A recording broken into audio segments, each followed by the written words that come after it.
आज हम लोग वास्तविक संख्या के तीसरे टाइप के प्रश्नों को हल करेंगे, जो यूक्लिड विभाजन एल्गोरिथम पर आधारित प्रश्न होंगे। हमारा पहला प्रश्न है आज का, यूक्लिड विभाजन एल्गोरिथम दो धनात्मक पूर्णांकों में निम्न में से किसे परिकलित करने का तकनीक है। ये 2011 में पूछा है। तो हमारा करेक्ट आंसर होगा मस यानी कि HCF। यहाँ एक सवाल और ध्यान दीजिएगा, इसको दूसरे तरह से भी घुमा के पूछ सकता है। इसका दूसरा नाम, यूक्लिड विभाजन एल्गोरिथम का जो दूसरा नाम है वो आपका दूसरा नाम है कलन विधि। कलन विधि। अगर आपसे सवाल करे कि कलन विधि से क्या ज्ञात किया जाता है तो भी इसका आंसर क्या होगा, मस। ध्यान दीजिएगा, इस तरह भी पूछ सकता है। अगला सवाल है 45 और 60 का मौसा कितना होता है। तो देखिए 45 और 60 का जो मौसा होगा, जो शॉर्टकट तरीका निकालने का है 45 और 60 का, तो आपको वैसा संख्या लेना है जो इस दोनों को विभाजित करे, 45 को भी करे और 60 को भी करे। तो 45 से तो 45 विभाजित हो जाएगा, बट 60 विभाजित नहीं होगा। तो देखिए ऑप्शन मेरा 3 बचा, ये तो नहीं होगा। तो देखिए इसको 3 भी विभाजित कर देता है और इसको भी 3 विभाजित कर देता है, 1 भी कर देता है और 15 भी। तो ये तीनों में आंसर मेरा कौन होगा, क्योंकि मौसम बोला है तो अधिकतम जो सबसे बड़ा वाला मान है वही मेरा क्या होगा, आंसर होगा। इसलिए इसका करेक्ट आंसर 15 होगा। एक तरीका ये है। दूसरा एक लॉन्ग तरीका है, उसको कैसे हल किया जाता है, इसको पूरा डिटेल से आपको हल करना पड़ेगा। और कैसे करना पड़ेगा उसको देखिए। 45 का तो सबसे पहले आप क्या कीजिए, अभाज्य गुणनखंड कीजिए, और 60 का भी अभाज्य गुणनखंड कीजिए। अब 45 का अभाज्य गुणनखंड कैसे करना है, इसको 3 से दीजिए, 15 तिया 45, फिर 3 से, तो क्या हो जाएगा 5 तिया 15। इसका अभाज्य गुणनखंड हो गया 3 गुना 3 गुना 3 गुना 3 आपका हो गया। अब आते हैं 60 का। 60 का अभाज्य गुणनखंड कैसा होगा, 2 से दीजिए 30, फिर 2 से 15, 3 से 5, तो हमारा हो जाएगा 2 गुना 2 गुना 2 गुना 3 गुना 5। हमको HCF निकालने बोला है। HCF का मतलब जो दोनों में कॉमन आए। तो देखिए दोनों में कॉमन क्या आया, सबसे पहले तो मेरा 3 कॉमन आ गया, इसलिए 3 ले लेंगे, और एक 5 कॉमन आ गया, 5 ले लेंगे, तो 15 हो जाएगा। इसका करेक्ट आंसर 15। हमारा नेक्स्ट सवाल है कि एक अशून्य परिमेय संख्या और एक अपरिमेय संख्या का गुणनफल क्या होगा। ये 2021 में पूछा गया, प्रथम पाली के शिफ्ट 1 में पूछा गया है। ध्यान से सुनिएगा।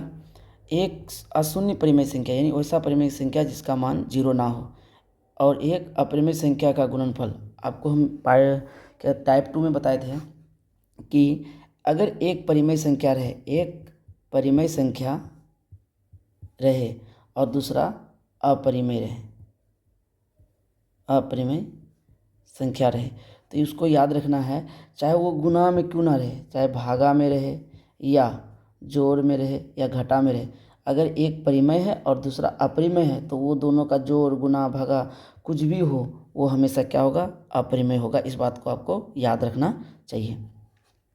नेक्स्ट सवाल है, P एक धनात्मक पूर्णांक है तो धनात्मक समपूर्णांक का रूप कैसा होगा। तो समपूर्णांक का रूप कैसा होगा, जो 2 से भाग लगे, जिसका अंतिम संख्या 2 से भाग लगेगा वो होगा क्या, धनात्मक समपूर्णांक। ये 2 से भाग नहीं लगता इसलिए ये नहीं होगा, ये भी 2 से भाग नहीं लगता, ये भी नहीं होता है, लेकिन यहाँ P भाग लगेगा और कहीं कहीं P के मान पर नहीं भी लगेगा, इसलिए ये नहीं होगा। हमारा एक ही ऑप्शन बचा, इसलिए आंसर हो जाएगा मेरा A। अगर इसको डिटेल से पढ़ना है तो आप P का कोई भी एक मान ले लीजिए, कोई भी मान, 1 2 3, चलिए हम ले लेते हैं आपका P का 2 मान ले लेते हैं। जैसे 2P है, अब यहाँ पर रखिए तो 2 गुना 2 हो जाएगा 4, ये 2 से भाग लग रहा है, ठीक, इसलिए ये आंसर हो जाएगा। अगर यहाँ रखिएगा तो नहीं लगेगा, यहाँ रखिएगा 2 तो लग जाएगा, बट 3 रखिएगा तो फिर नहीं लगेगा, इसलिए ये ऑप्शन नहीं होगा, ये वाला होगा, ठीक।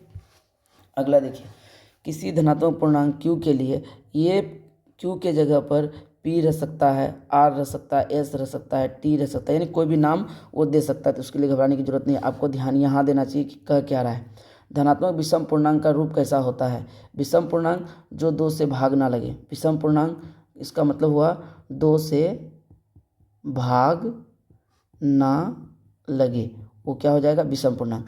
देखिए ये 2 से भाग लग रहा है, ये 2 से भाग लग रहा है, इसलिए ये समपूर्णांक होगा, विषम पूर्णांक नहीं होगा। ये भी 2 से भाग लग रहा है, ये भी नहीं होगा। ये 2 से भाग लग रहा है, ये भी नहीं होगा। तो मेरा एक ही ऑप्शन बचा C, इसलिए इसका आंसर C होगा। आप एक ही बात याद रखिए, विषम पूर्णांक और सम पूर्णांक, अगर आपको पूछा जाए विषम पूर्णांक तो याद रखिएगा 2 से भाग नहीं लगेगा। सम पूर्णांक आपको बोले तो ये 2 से भाग लगेगा। ठीक है, ये सवाल 2022 और 24 में पूछा गया है। अगला सवाल है कि यदि भाग एल्गोरिथम a बराबर बी क्यू प्लस आर, ए का मान 72, क्यू का मान 8 और आर का मान 0 हो तो बी का मान क्या होगा। तो देखिए इसको क्या करना है, जो पहले फॉर्मूला दिया उसको लिखिए, a बराबर बी क्यू प्लस आर, हमको b का मान निकालने बोला है। तो जो जो मान दिया पहले बैठा दीजिए। a का मान कितना दिया 72, बैठा दीजिए। b का मान मालूम नहीं है, गुना q का मान 8 और r का मान 0 है या 72। हमको b का मान निकालना है, उसको वहीं रहने दीजिए। 8 को वहाँ से हटाइए, इधर आएगा तो भागा में हो जाएगा b, 9 8 72, तो हमारा करेक्ट आंसर 9 होगा। ठीक है, अगला सवाल है, यदि भाग एल्गोरिथम a बराबर B Q plus R, B का मान 61, क्यू का मान 27 और आर का मान 32 हो तो a का मान क्या होगा।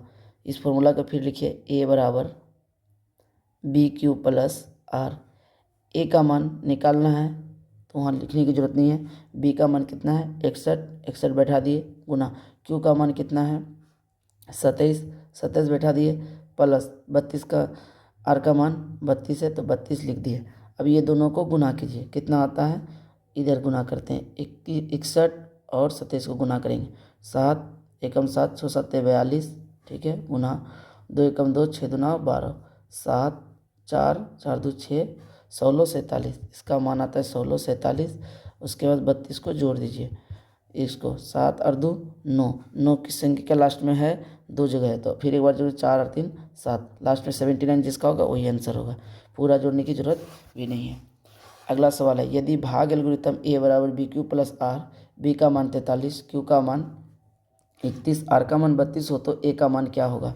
तो a बराबर दिया हुआ है बी क्यू प्लस आर दिया गया है, b का मान 43 है, गुना q का मान 31 है और r का मान 32 है। एक जरा देखिए यहाँ पर ये दोनों का अंतिम संख्या को चेक कीजिए, क्या अलग अलग है, ये 2 जगह सेम है। अंतिम चेक कीजिए, अंतिम संख्या को पूरा बनाने की जरूरत नहीं है, तो अंतिम संख्या को सिर्फ हल कीजिए। तो 3 एकम 3 और इसका अंतिम 2 है तो आएगा 5, तो मेरा आंसर वही होगा जिसका लास्ट में 5 होगा, तो ये मेरा करेक्ट आंसर है। नेक्स्ट सवाल, यदि भाग एल्गोरिथम बराबर a बराबर B Q plus R, B का मान 4, क्यू का मान 5, आर का मान 1 तो a का मान ज्ञात करें। आप पूरा हल करके भी बना सकते हैं और जहाँ जहाँ अलग अलग लास्ट का संख्या है उस आधार पर भी आप बना सकते हैं। जैसे यहाँ देखिए, इसको क्या करेंगे, a का मान निकालना है, b का मान कितना है 4, q का मान 5 प्लस r का मान कितना है 1, तो 5 चौके 20 और 1 क्या हो जाएगा 21, तो मेरा करेक्ट आंसर बी होगा। अगला सवाल है, यदि भाग एल्गोरिथम a बराबर B Q plus R, B का मान 73, क्यू का मान 34 और आर का मान 23 है, तो इसको कैसे बनाएंगे, बस इसी तरह से बनाना है। a बराबर बी क्यू प्लस आर रहने दीजिए, b का मान 73 रहने दीजिए, गुना q का मान 34 है और r का मान 23 है।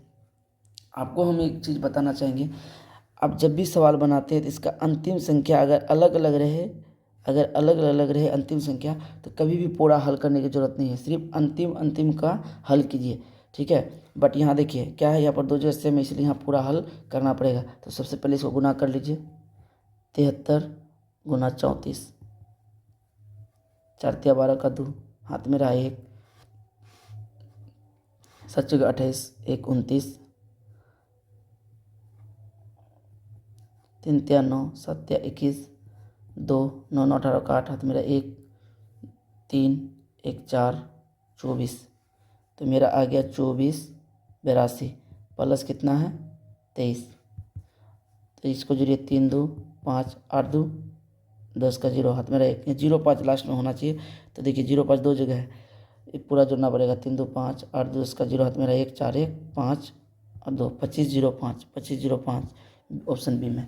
तो देखिए इस टाइप में ज़्यादा सवाल नहीं था, मात्र 10 सवाल था और 10 सवाल आपको हम बना दिए हैं। इसको अच्छा से आप देखिए समझिए, आने वाला वीडियो में फिर हम लोग एक अलग टाइप का सवाल लाएंगे। अगर सभी सवालों को एक ही टाइप में डाल देंगे तो बड़ा हो सकता है क्लास, इसलिए हम टाइप वाइज बता रहे हैं। प्रत्येक वीडियो में एक टाइप के सवाल को एक वीडियो में बनाएंगे। इसको आप बार बार देखिए। अगर कहीं पर किसी प्रकार की कमी रहता है कमेंट में हमको बताइए, हम सुधार करेंगे। और हमारे चैनल को सब्सक्राइब कीजिए और अपना प्यार दीजिए, इससे मैं आप सबका सदा आभारी बना रहूँगा। इसी के साथ अपने बात को समाप्त करते हैं finally. So thank you very much, all the best, जय हिंद, जय भारत।